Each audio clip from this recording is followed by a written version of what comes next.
Anggota DPRD Provinsi Sulawesi Barat mendesak pemerintah provinsi segera memberlakukan kebijakan lockdown atau karantina wilayah dengan menutup sementara seluruh akses keluar masuk wilayah Sulbar sebagai antisipasi penyebaran virus COVID-19 di daerah ini.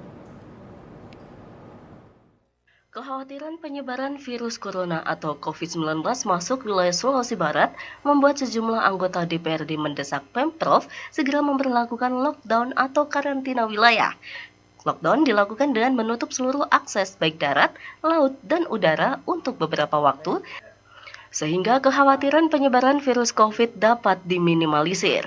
Hal tersebut diungkapkan saat jumpa pers DPRD dengan awak media di kantor DPRD Provinsi di Rangas Mamuju.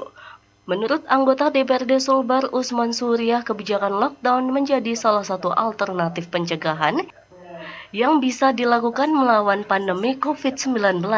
Untuk itu pihaknya akan mendorong Gubernur Sulbar segera mengambil kebijakan dengan menutup beberapa akses seperti perbatasan Sulbar-Sulsel, Sulbar-Sulteng, serta menutup jalur laut dan udara untuk mencegah perpindahan orang, baik masuk ataupun keluar di dalam masa waktu tertentu, guna memutus mata rantai pandemi virus mematikan ini. Kalimantan Timur, ya, Sulawesi Tengah, Sulawesi Tenggara, Sulawesi Selatan. Kalau kita masih berpikir rata-rata, ya, kalau kita masih berpikir rata-rata, masih akan prosedural, ya, berarti kita belum menetapkan diri itu dalam situasi tanggap darurat. Nah, sehingga ada pemikiran, ada desakan bagi teman-teman di DPR, kalau masih akan birokratis, lebih baik langsung dikunci wilayah, ya, dikunci, kecuali misalnya logistik akan diloloskan masuk lewat transportasi darat, udara, tapi itu harus dipastikan berada di dalam jaminan dan pengawasan, ya. Nah, misalnya mereka akan menggunakan surat keterangan sehat dari wilayah asal, itu baru bisa masuk, ya. Nah, itu menjadi pemikiran bagi teman-teman di DPR.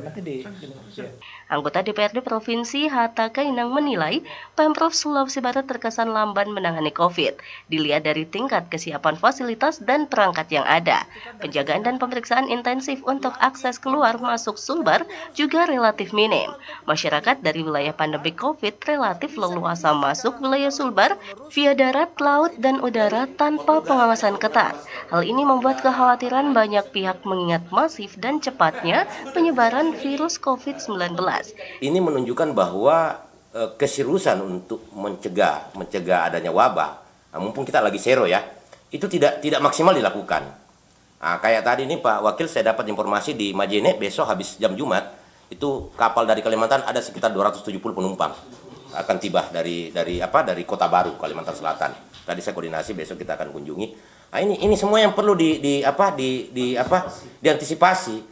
Minimal ini peta-peta orang masuk, ini kan harus dikuasai sama gugus tugas, di mana kemudian dijaga. Ini yang bagi kami secara real DPR menganggap ini lambat. Diharapkan seluruh masyarakat Sulbar selalu waspada dan mematuhi surat edaran pemerintah dengan mengurangi kegiatan di luar rumah dan menerapkan protokol pencegahan lainnya. Resaldi Safitri melaporkan.